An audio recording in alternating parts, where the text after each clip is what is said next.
Hi, my name is Bethel Moyo. I'm a digital marketing assistant at Vextrix, and I'm going to be talking to you today about Sign Language Week and why that is important and why we should acknowledge it and celebrate it.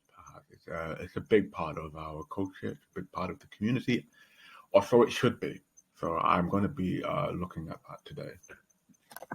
So as you can see here, there are about 12 million adults here with hearing loss in the UK, according to the RNID. There are at least 50,000 children who are deaf in the UK.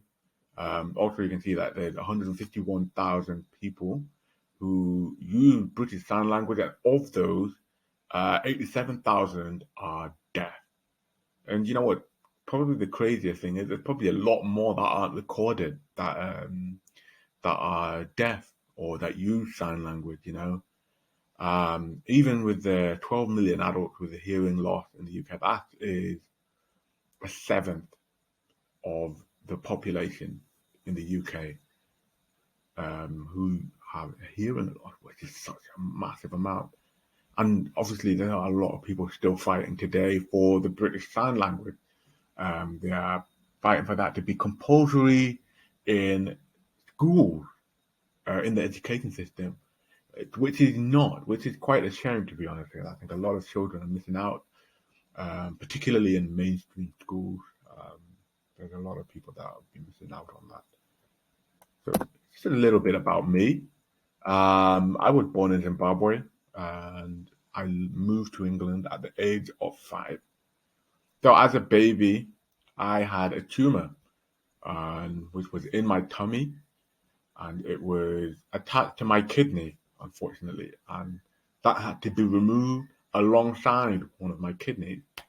And for the treatment that I had was chemotherapy, which unfortunately came with some side effects, which resulted in the loss of my hearing and quite a substantial amount as well, to be honest.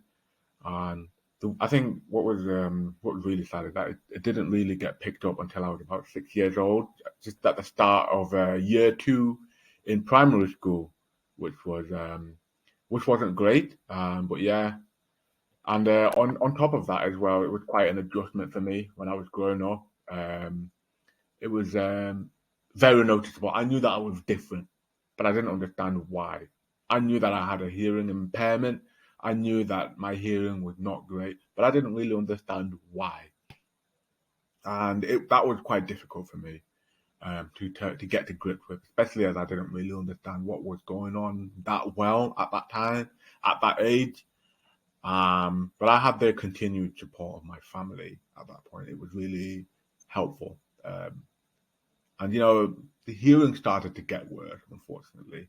I had obviously I had a hearing aid, and I had a radio aid as well on top of the hearing aid, just so that I could hear the teacher talking, and that was quite difficult. I'm not gonna lie, especially in secondary school. Secondary school was quite difficult, quite hard, and it got to a point where I didn't like wearing my hearing aids anymore. I didn't like how I felt about being deaf, about being different to everybody else. It was really, really, really hard for me to get to terms with that, get to grips with that, and furthermore, like I just decided to leave wearing hearing aids and just left it. And I just decided, yeah, once I got to sixth form, or I left after I left sixth form, I just stopped wearing them. Why I thought that was a good idea, I'm not sure. But I went to university and got through university just basically surviving, and that was an interesting experience. But I was able to get through it somehow, and I graduated. But I do think, looking back, I wish I could have gotten the support. I wish I did put my pride away, put my ego aside, just to get that extra support, be it academically, financially, and personally. I think I would have been able to deal with those internal struggles a lot more with those. And as you can see here, like I got to reintroduce to my hearing aid, um, after I finished university around 2019. So I was wearing ear monitors one time, just drumming, and of course I couldn't hear. It was so quiet in my ears. Like the metronome was so quiet. It was just like it was so soft. I couldn't hear it, and it just meant that I had to get it checked out. I thought, oh, you know what? It might be the monitor, it might be the sound engineer guy. Sorry if you're watching this, and it was just not. It was just not working. Nothing was working out. And then at that point, I realized I've got to do something about this. And I've had great support, since the reintroduction of wearing hearing aids, about my hearing, about my deafness as well. Just coming to terms with it was the main thing for me. It just had to be. It was something that needed to be done, and I'm very grateful for that. I'm very grateful for the support of some great people in my life, my mom, my dad, my sisters, and some of the people that are at my local church have been really helpful too. And also my girlfriend Agape has been incredibly helpful. I also just want to start learning BSL last year. It wasn't really, it was never an option for me when I was learning it at school. So I learned BSL quite recently. It was very, very fun, good, and I'm really enjoying it. Thanks to Lou, my manager, and the guys at the Manchester Deaf Centre for really helping me out with that. It was been really good. So yeah. So what can we do as a business to help and get involved? Just a few things that we can take on board. So what I think is best is whenever you have a visitor that's coming in that is maybe hard of hearing or completely deaf, I think it's always important to make sure that their needs are completely met, all of them. From like a hearing standpoint, I think just make sure that if they have an interpreter, a scribe, somebody that can take notes for them if they miss anything, or an interpreter, a sign language interpreter for them. I think that is like always a way forward. Also, if you make online videos for an audience, please make sure that your videos are captioned all the time. And also in the event of a Teams call, just ask if people can hear you okay. Make sure there's as little background noise as possible.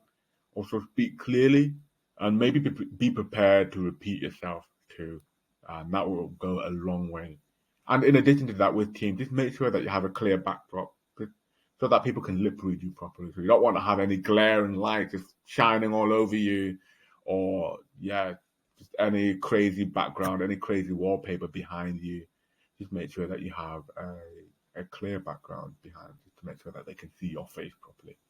And also in-person meeting, just lastly, just make sure that you are face to face with the deaf person, with the hard of hearing person, and you're not too far away either. So you sat ideally, in front of you, so that they can hear you clearly, or they can lip read you clearly. They can see your facial expressions.